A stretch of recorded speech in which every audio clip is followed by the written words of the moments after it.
Olá pessoal, espero que vocês estejam bem. Hoje nós vamos olhar para esse item 2.3 do capítulo 2, onde nós vamos usar todo esse formalismo que nós aprendemos, né, de brasquetes, operadores, na representação de Schrödinger para começar, para resolver o problema do oscilador harmônico. E depois a gente vai também dar uma olhadinha na representação de Heisenberg. Esse problema é extremamente importante, porque muitos sistemas físicos podem ser modelados através do oscilador harmônico. Nós temos, por exemplo, moléculas diatômicas sendo representadas, não é, pelo oscilador harmônico, o comportamento de átomos e moléculas em sólidos também são representados por esse oscilador. Tá? Em várias aproximações na física quântica, a gente usa o oscilador harmônico. Então, é importante a gente entender esse problema. E nós vamos fazer um tratamento unidimensional e vamos ver muita similaridade com o oscilador harmônico clássico. No oscilador harmônico clássico, a gente tinha um potencial parecido com essa forma aqui, ó, onde esse ômega está aqui, né? M ômega ao quadrado x ao quadrado sobre 2. Esse ômega aqui, ele no caso clássico, né, ele tem a ver com a constante de força da mola, aquela constante elástica K da lei de Hooke. E aqui também ele vai ter uma relação, né, com a frequência, com a energia dos estados possíveis para o oscilador harmônico. Então, quando a gente vem para o tratamento quântico, veja que eu estou fazendo um tratamento de operadores, onde eu tenho o operador hamiltoniano aqui, esse termo envolvendo o operador de momento linear, ele está representando a energia cinética, e esse aqui, onde envolve o operador x, ele representa a energia potencial. Para tratar esse problema, de acordo com esse formalismo que a gente acabou de ver, nós vamos definir um operador A. Esse operador A, ele vai depender dos operadores x e p, e uma característica importante é que ele não é hermitiano. Então, você pega o A nesse formato aqui, e quando você olha para o A da H, você vê que ele é diferente, né? Ele tem esse sinalzinho de menos aqui que diferencia do A. Então, A é um operador não hermitiano. E também nós vamos utilizar um outro operador, que nós vamos chamar de N, que ele é o produto de A da H, A. E, nesse caso, N é um operador hermitiano. Bom, algumas continhas nós vamos fazer aqui, e é importante que você pegue lápis e papel aí e repita essas contas. Abra essas contas para verificar e também para já ir ganhando uma familiaridade com esses operadores, tá? Só adiantando, esses operadores, o N ele vai ter a ver com o modo vibracional, né? E o A, ele é um operador de aniquilação e criação. Isso aí nós vamos ver em mais detalhes daqui a pouco, mas são nomenclaturas que talvez você já tenha ouvido falar na mecânica quântica, e por isso a gente já vai adiantando. Bom, então, a continha que eu quero que vocês façam explicitamente é essa aqui, ó, do comutador de A adaga, tá? Então, aqui eu só repeti o formato dos operadores que a gente acabou de definir, e quando você faz essa conta explicitamente, você vai obter que esse comutador de A adaga, ele vai ser igual a 1.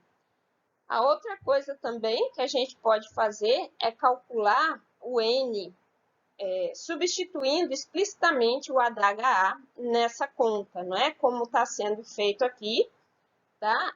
Lembrando que não vale a propriedade comutativa para os operadores, tá? Então, se valesse, eu teria apenas esse primeiro termo aqui no produto. Como não vale, surge um termo a mais, que é o comutador de xp, justamente porque x vezes p é diferente de p vezes x. Então, vai surgir esse termo que é o comutador. E aí, veja só, esse comutador, no caso tridimensional, ele vai depender do delta de Kronecker, né? Mas no caso unidimensional, ele é somente I vezes H. Como se eu estivesse fazendo XJ/PJ, então apareceria um delta de JJ aqui, né? Então ele fica simplesmente I vezes H, o que leva esse termo, né? Que já envolve I, é H cortado, né, gente? Que já envolve I e H cortado, leva esse termo aqui a valer menos meio, tá? Então, esse produto de ADH ele vai ficar esse termo grande menos meio. Só que, se você olhar para o conteúdo dos parênteses, é justamente a forma que a gente definiu anteriormente para o hamiltoniano, tá? Então, eu vou substituir esse conteúdo aqui por H, tá? Então, ADH mais meio é igual a H sobre o hamiltoniano sobre H cortado vezes ômega, substituindo explicitamente o ADH por N, tá? Nós vamos chegar nesse formato final que relaciona o hamiltoniano e o operador N. De cara, a gente já percebe que como um depende do outro, quando você determina um, automaticamente você determinou o outro,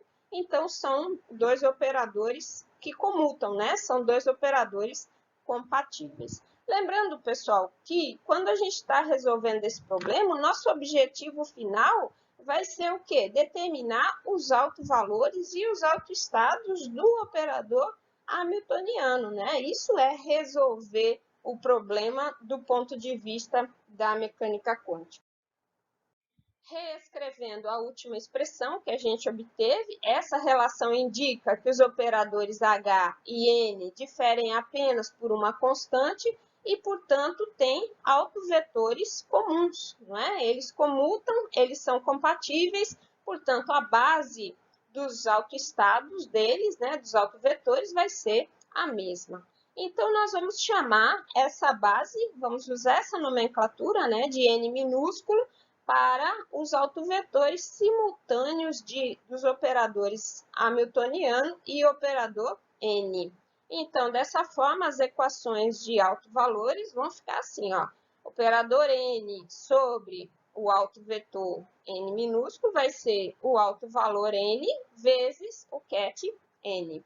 E, dessa forma, quando, usando essa definição de Hamilton, essa expressão onde a gente chegou, né, para o hamiltoniano, dependendo de N, quando a gente faz esse operador atuar sobre o autovetor N, nós vamos ter o autovalor aqui, que vai depender desse autovalor N também, né? N mais meio H cortado vezes ômega.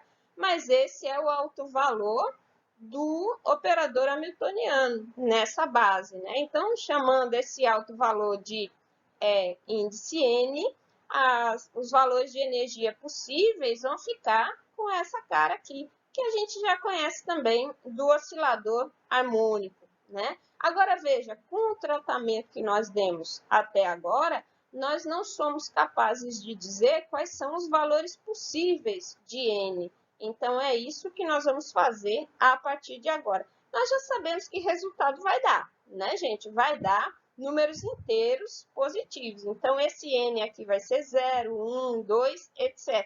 Mas veja que, com o tratamento matemático que nós fizemos até agora, nós ainda não determinamos N. É o que nós vamos fazer agora, a partir de agora, nas próximas continhas. Nós vamos agora olhar para esses dois comutadores aqui, o comutador de NA e o comutador de NADH.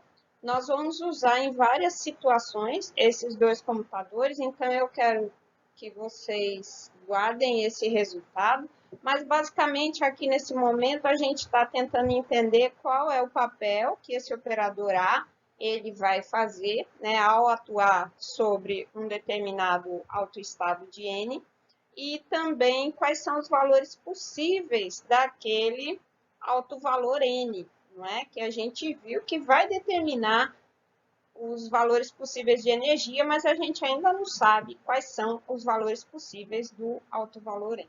Então, pegando o comutador do operador N com o operador A, e lembrando que N é a adaga A, lembrando essa propriedade que nós vimos já anteriormente lá no primeiro capítulo.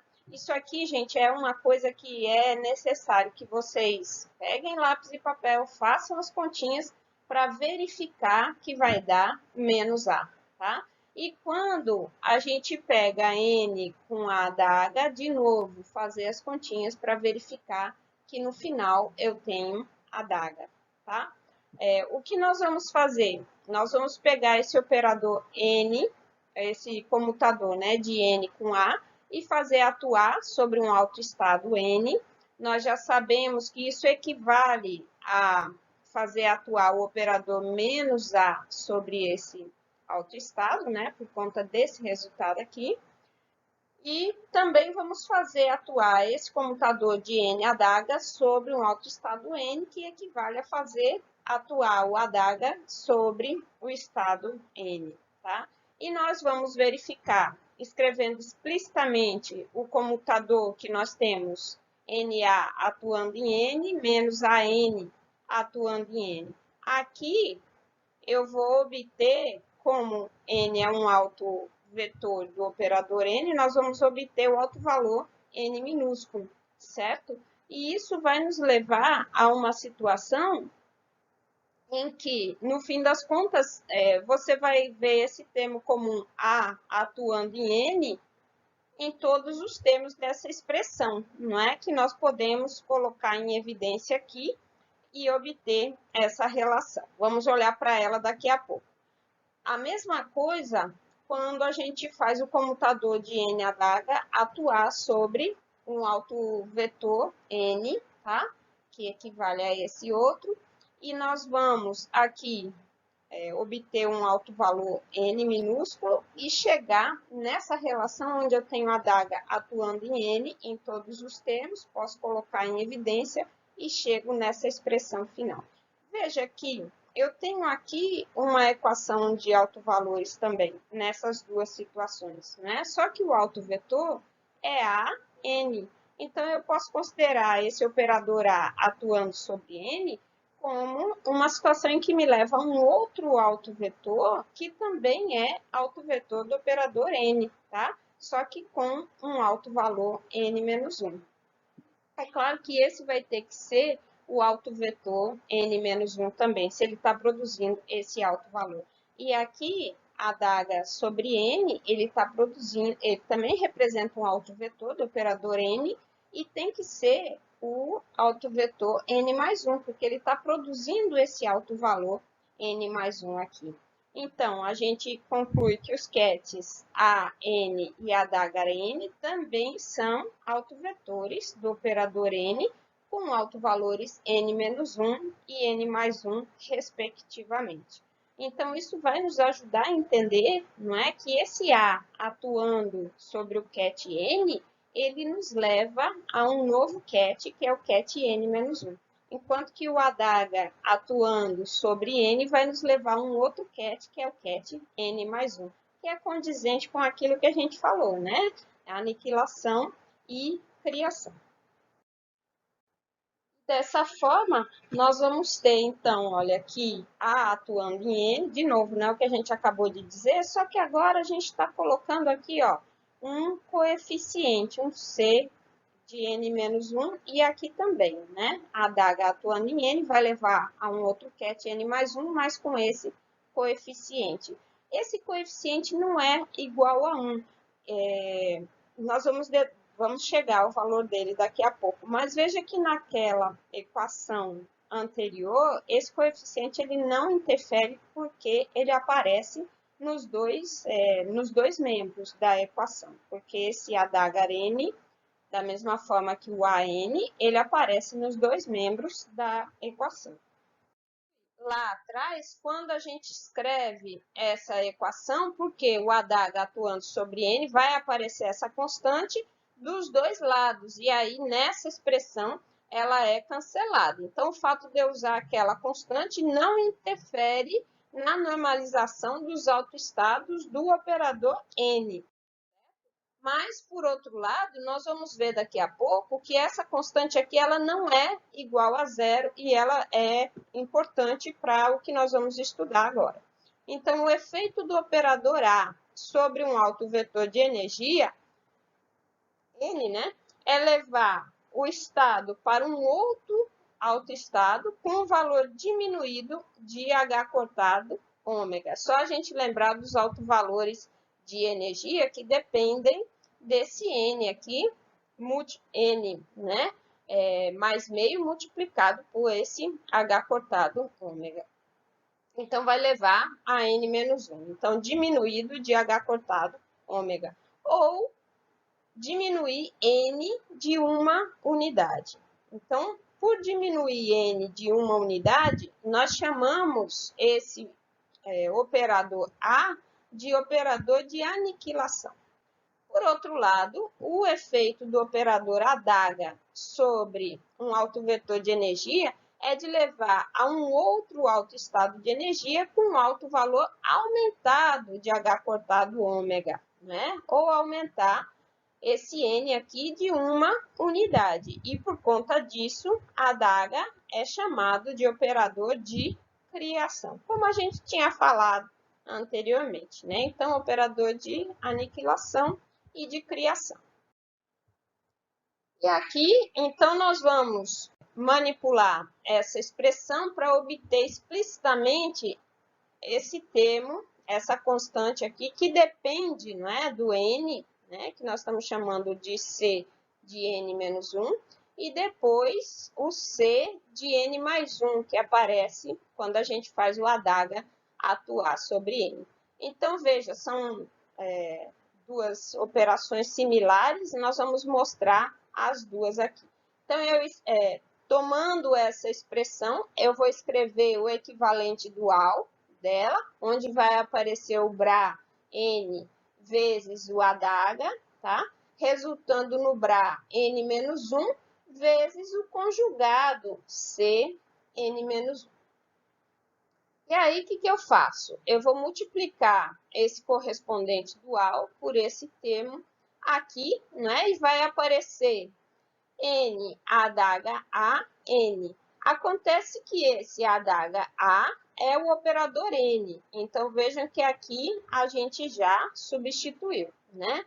E, por outro lado, considerando essas igualdades, ele também pode ser escrito dessa forma, onde aparece o conjugado de Cn-1 vezes ele mesmo, tá? Aqui, como são números, né, gente, eles podem sair do bracket, e aí a gente ficaria com o bracket de n-1 por n-1, tá? Vejam que eu estou considerando o fato desse conjunto de autocats do hamiltoniano, autocats simultâneos, né, do hamiltoniano e do operador n, ele já ser ortonormalizado. Então, por isso é que o bracket de n-1, n-1, ele desapareceu aqui nessa passagem, ficando apenas o produto de um complexo pelo conjugado dele, que a gente sabe que é o módulo desse número elevado ao quadrado, né? Então, aqui a gente só reescreveu a expressão aqui de cima, né? Mas, como eu estou falando de autovetores do operador n, aqui, novamente, nós vamos ter, não é, o alto valor n minúsculo, que sai do bracket, e nós vamos ficar com o bracket de nn, que também vai dar 1. Então, você vê que aqui embaixo eu só tenho o alto valor n igualado com esse módulo ao quadrado de Cn-1. Dessa forma, o Cn-1 pode ser escrito como raiz de n, né? E nós vamos aqui adotar a convenção de que esse Cn-1 é positivo. Ele vai ficar como raiz de n, não aparece o mais ou menos aqui na raiz, né? De modo que essa expressão aqui, ó, A sobre n é Cn-1 vezes o ket n-1, nós substituímos o Cn-1 por raiz quadrada de n. A mesma coisa pode ser repetida, tá? Para a gente determinar o Cn mais 1, que é o termo que aparece, né? O termo que aparece quando a gente faz a adaga sobre o autovetor N. Então, aparece o Cn mais 1 vezes o ket N mais 1. A mesma coisa, gente. Pegamos o dual e aí escrevemos esse elemento, né, de N, a adaga N. Agora, eu tenho que lembrar que aqui é a adaga. Então, eu não posso substituir pelo operador N. Eu tenho que, ao invés disso, me lembrar que o comutador de A com adaga é igual a 1. Então, esse A adaga, ele pode ser escrito como adaga A mais 1, tá? Usando essa propriedade, o A adaga vai ser, então, substituído. E aí, sim, a adaga A eu substituo por N, de modo que na hora em que eu faço essa operação aqui, o que vai surgir é o N mais 1, tá? E aqui do outro lado? Aqui do outro lado, as mesmas considerações que eu fiz aqui em cima, tá? Para surgir o módulo de Cn mais 1 elevado ao quadrado. De modo que lá no finalzinho a gente vai ter n mais 1 igual a Cn mais 1 elevado ao quadrado, resultando que Cn mais 1 é igual a raiz quadrada de n mais 1. Também consideramos esse valor positivo. E, finalmente, a adaga atuando sobre o AutoCAD n, ele vai ser raiz de n mais 1, que multiplica o AutoCAD n mais 1. Então, algumas coisas adicionais aqui para a gente finalmente determinar quais são os valores possíveis quais são os valores que esse alto valor N pode assumir. Lembra que a gente está fazendo toda essa manipulação para determinar quais são os valores possíveis de N na hora que a gente determina os possíveis valores de energia para o oscilador quântico. Então, vamos lá. Essa expressão N adaga a N, que foi escrita como N operador N e resultou no alto valor N, ela pode ser interpretada como a norma do vetor adaga sobre o ket N e, portanto, ela nunca vai poder ser negativa. Então, esse termo aqui, que resulta no alto valor N, ele pode ser interpretado como a norma desse vetor. Lembra que quando a gente escreveu N vezes, aqui ó, o N vezes esse AN, há uns 2 slides atrás, nós dissemos, olha, esse termo aqui, ele pode ser considerado também como um autovetor do operador N. Então, aqui nesse caso, seria a normalização, a norma desse vetor A atuando sobre N, né? E toda norma, ela tem que ser maior ou igual a zero. E daí a gente já conclui que esse N vai ser maior ou igual a zero. O que mais? A gente poderia dizer, por enquanto, N maior ou igual a zero. Mas qual o menor valor possível para N? Vai ser realmente zero? A resposta é que vai, mas qual é a consideração que a gente faz para dar essa resposta? Veja, eu posso partir de um estado qualquer, N, representado por esse ket N aqui, e aí eu vou aplicando A sucessivamente. Eu não sei que estado é esse, mas eu vou aplicando A sucessivamente, tá? Sempre gerando um autovetor do operador N e, consequentemente, do operador hamiltoniano também. E que vai ser multiplicado por uma constante. Só que, quando eu vou aplicando A sobre esse autoestado N, eu vou obtendo N menos 1, não é? O próximo estado que eu obtenho, cada vez que eu aplico, vai ser N menos 1. Até onde isso pode ir?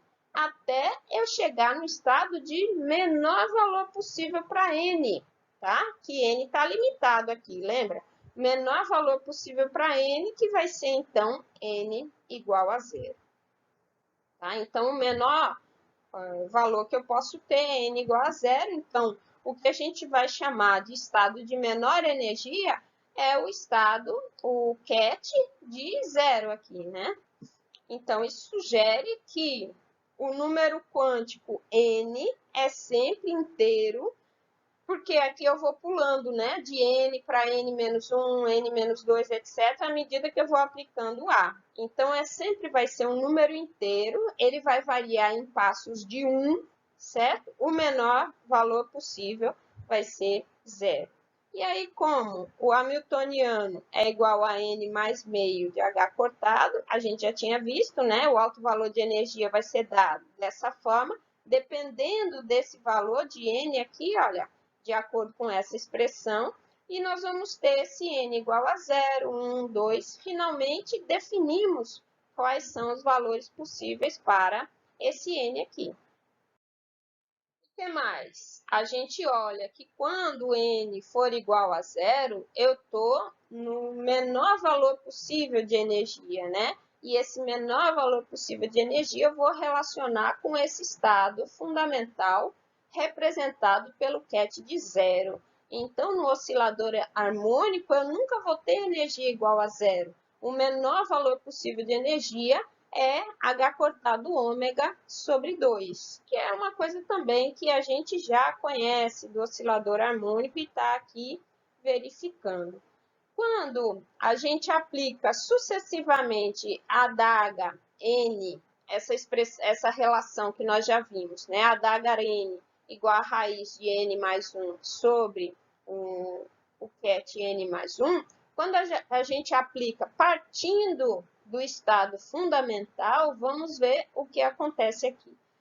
Se eu aplico a adaga sobre o fundamental, eu vou ter o estado 1. De acordo com essa expressão, eu teria raiz de 0 mais 1 atuando sobre o ket 0 mais 1. Né? Então, aqui dá raiz de 1 atuando sobre 1. Então, a adaga sobre 0 é igual a 1.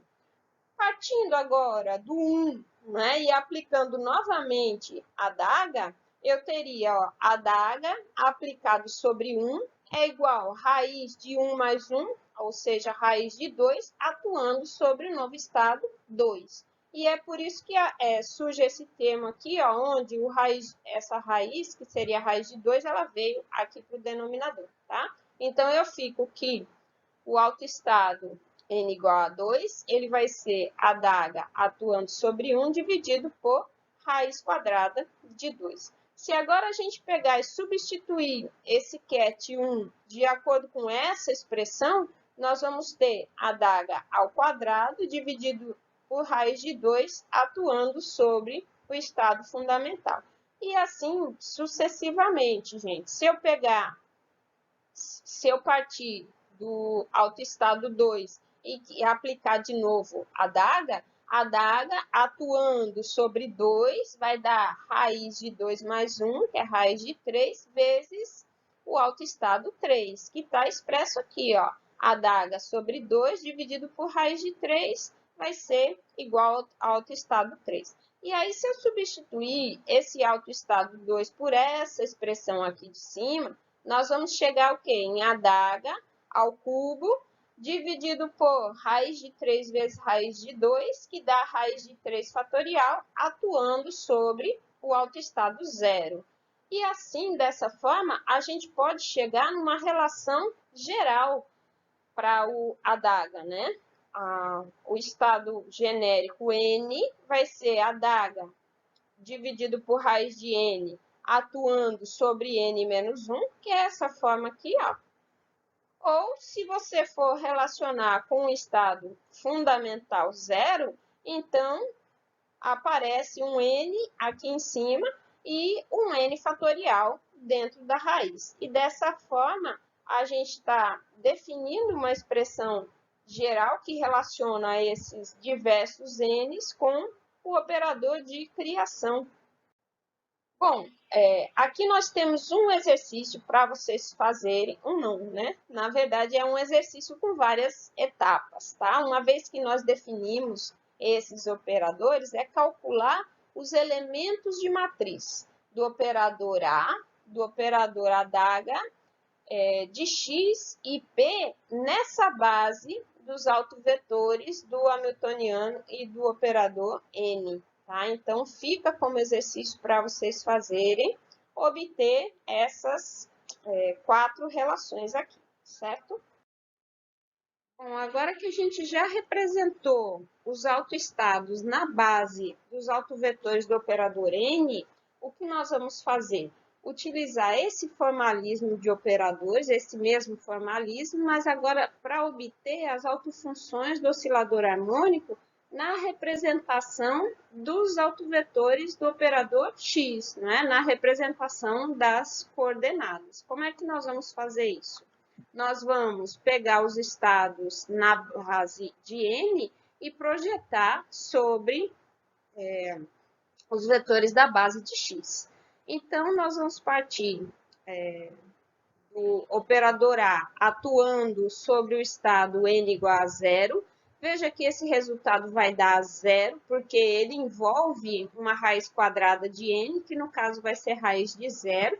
E nós vamos multiplicar esse termo, então, pelo BRA de x' para obter essa função. Essa função seria o que? O psi de zero em x', como a gente viu anteriormente, né? Aí, o que acontece? Nós vamos obter isso aqui em termos do formato que a gente já viu para esse operador A, tá? Então, veja que está substituído aqui o operador x, aqui o operador p, nessa expressão, e nós sabemos que tudo isso vai dar zero. E agora, o próximo passo é substituir o operador p da forma como nós determinamos ele quando escrevemos a representação de P na base dos autovetores de X, né? Que ele tinha esse formato na representação de X, e nós vamos chamar esse x0, como a gente já viu anteriormente, nos slides anteriores, né? Nós vamos substituir essa raiz quadrada aqui pelo x0, né? De modo que essa expressão aqui de cima ela pode ser reescrita, então, dessa forma, tá? Onde esse x' aqui já é um alto valor, tá? O P, ele foi substituído pela forma como nós determinamos na representação das posições, e a gente ficou, então, com esse produto interno de x' pelo estado N igual a zero. E tudo isso é igual a zero. Então, dessa forma, você vê que a gente chegou a uma equação diferencial para essa função na base dos autovetores de x. E nós vamos, então, reescrever essa expressão aqui, né? Isolando esse x'0, tá? Ele vai aparecer aqui dessa forma. E nós vamos buscar a solução para essa equação, tá? Que corresponde ao quê? A equação no estado fundamental, a equação com n igual a zero, né? E a solução para essa equação aqui, ela pode ser escrita na forma dessa exponencial.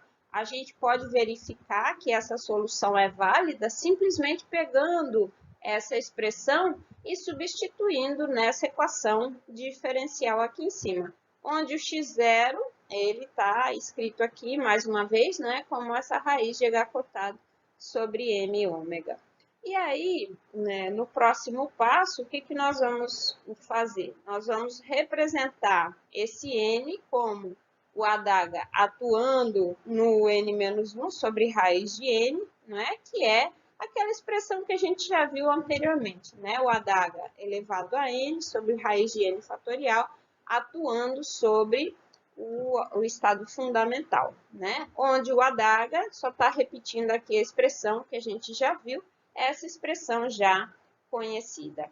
E aí, a partir dessas relações, nós podemos deduzir os demais estados, que aqui é o estado fundamental, né? Nós vamos deduzir o estado para um n qualquer, usando essa expressão para o estado fundamental, fazendo atuar sobre ela o adaga, não é? E nós vamos chegar nesse resultado aqui de baixo. Veja que nós vamos ter vários elementos que a gente pode identificar aqui, né? Então, o adaga, ele está elevado a n, é por isso que vai aparecer, por exemplo, esse 2 elevado a n, que vem daqui. esse n fatorial que vem desse termo aqui, né? O x elevado a n mais meio, né? Que ele tem esse x0, né? Elevado a n mais meio, que está relacionado com essa raiz quadrada que aparece aqui. É importante, pessoal, que vocês peguem essas relações aqui, tá? Essa relação principalmente, e vá substituindo, levando em conta que o estado fundamental é esse, aí você substitui a expressão para a adaga e tal, até verificar esse formato final aqui, que vai dar o quê? A função de onda para um estado N qualquer, né? Sendo que o estado fundamental ele foi determinado aqui atrás através da equação diferencial. Muito bem, agora que a gente já viu os autovalores e os autoestados para o oscilador harmônico na representação das coordenadas, nós vamos voltar na representação dos autovetores daquele operador N para verificar o princípio de incerteza, se ele está sendo atendido, né, por toda essa representação que a gente acabou de ver aqui. Então, para isso, nós vamos calcular os valores médios de x e x2 para poder calcular a dispersão no estado fundamental para x. E depois a gente vai fazer a mesma coisa para P e P2 e calcular a dispersão de P, e aí ver se o produto dessas duas dispersões obedece ao princípio de incerteza. Então, vamos começar fazendo para x. Aqui nós reescrevemos o operador A e o operador adaga, que já foram definidos, né? E olhando para esses dois operadores, a gente pode isolar o x e nós vamos ter que esse operador x, aqui é um operador, tá, gente? O operador x, ele pode ser obtido a partir da soma de adaga A, usando essa constante de multiplicação aqui. Aí nós vamos obter x. Consequentemente, se eu elevar tudo isso aqui ao quadrado, eu vou obter x ao quadrado, onde vai aparecer um a ao quadrado, adaga ao quadrado e os produtos adaga A e A adaga. Se você se lembrar, nós já trabalhamos, esse adaga A, ele foi definido como operador N. E o A adaga, ele foi, lembrando que o comutador de A e adaga é igual a 1, nós vimos que esse produto A adaga, ele é 1 mais N, tá? De modo que nós vamos ficar aqui com o operador A ao quadrado, a adaga ao quadrado e uma soma, né, do operador N com N mais 1.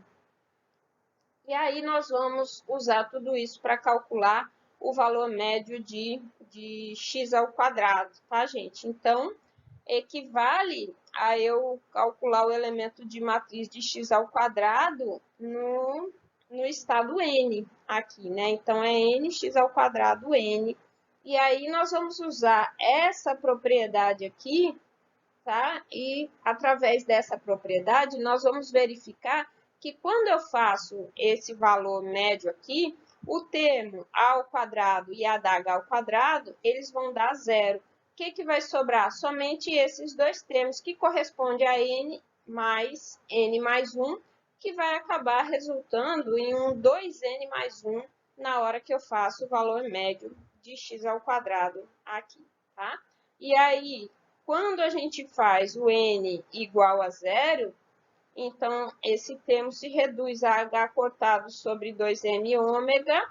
Lembrando que nós definimos o x0 como raiz de h cortado sobre m ômega, isso aqui vai dar o x0 ao quadrado. Bom, quando a gente olha para esse valor de x, para esse operador x, da forma como ele foi definido aqui atrás, tá? É fácil a gente perceber que quando for fazer o valor médio desse x aqui, tá? Por conta dessa propriedade de A e adaga, tá? Resultando num delta de crônica de N' N-1, ou seja, quando você faz o A atuar sobre N, você só vai ter um resultado diferente de zero se o N-1 que resultar dessa operação for igual a N'.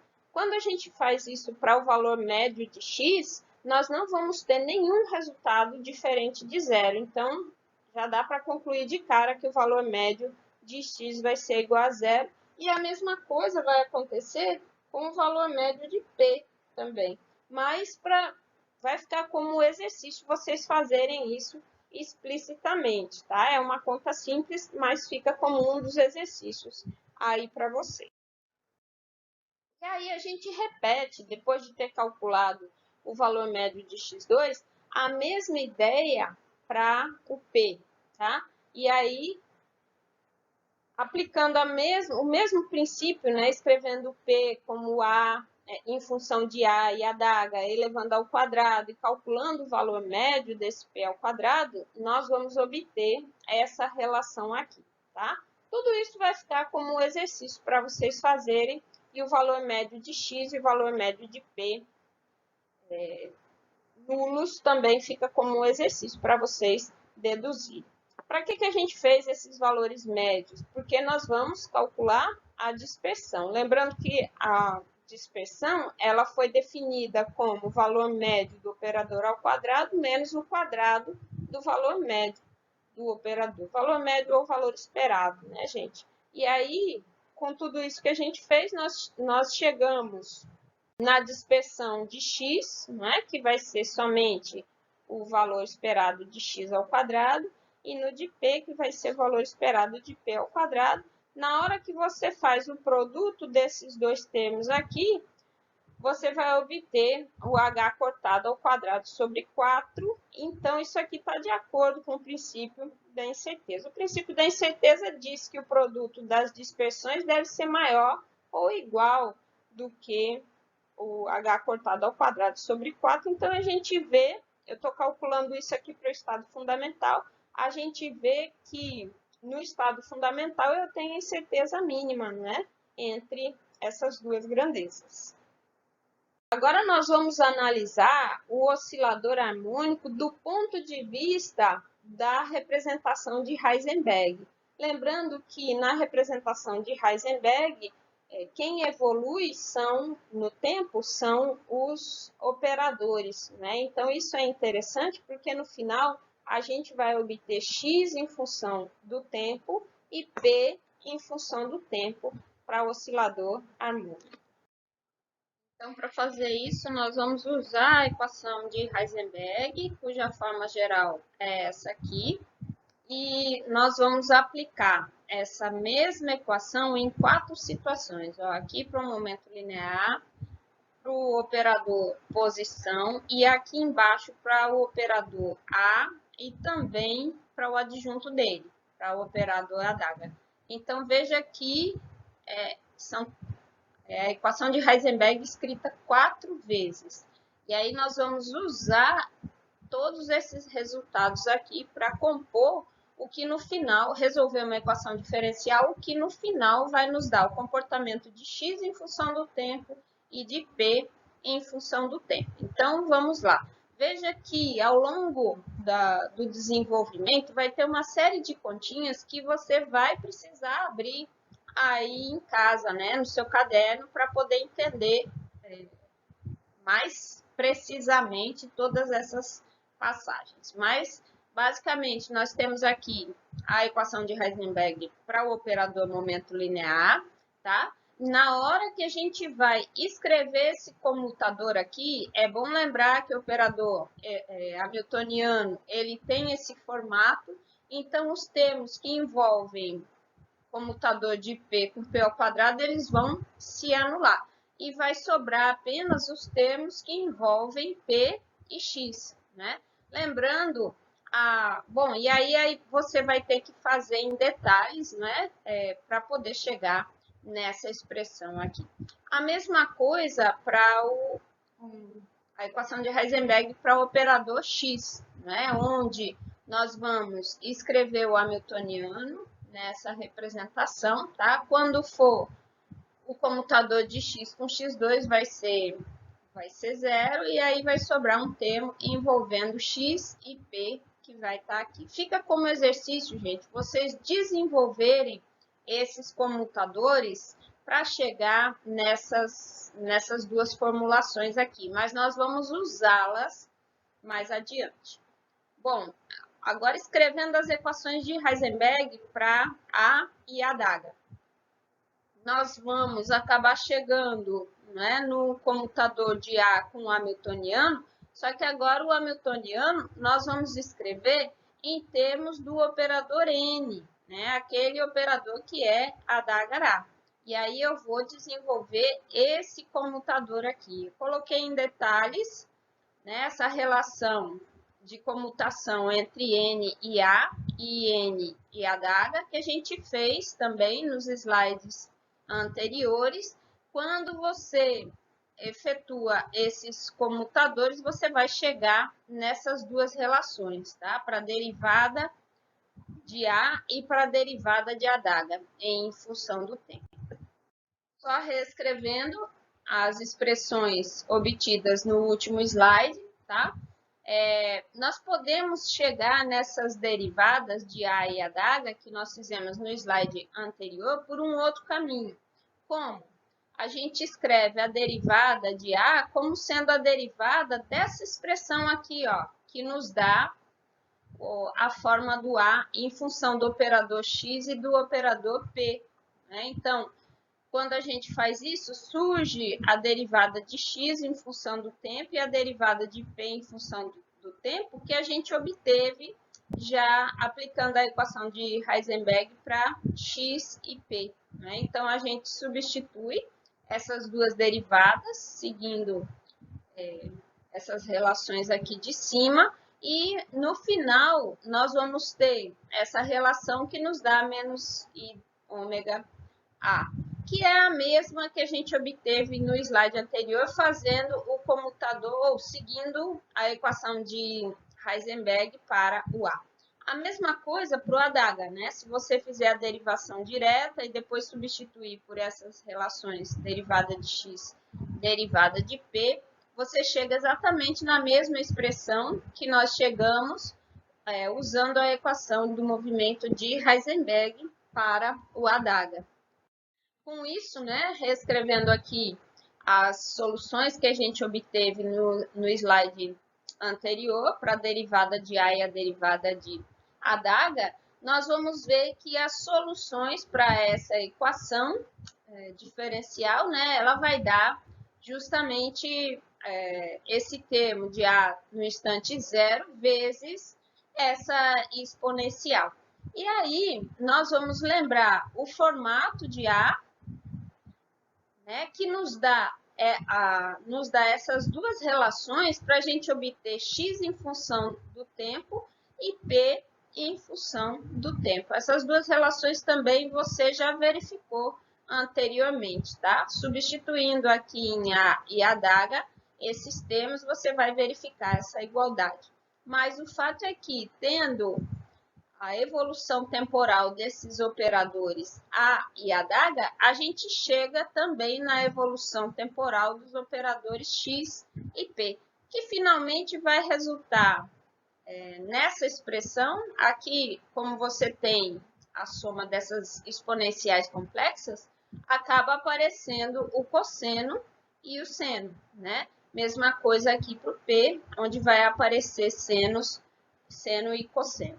Então, a gente tem essas relações e, se a gente for olhar, são expressões similares à do oscilador harmônico clássico, né? Onde o x ele vai depender de uma amplitude e vai variar com seno e cosseno, ou a soma deles, ou o seno e o cosseno de ômega t mais uma fase. E quando você deriva a expressão de x em função do tempo, né, você e multiplica pela massa no oscilador clássico, você acaba encontrando a expressão para o momento linear. Então, assim, a gente chega na evolução no tempo desses operadores, o que só é possível no formalismo de Heisenberg. A gente termina esse tópico sobre osciladores harmônicos e na próxima aula nós vamos então entrar no item 2.4 do capítulo 2, que é a equação de onda de Schrödinger. Até lá!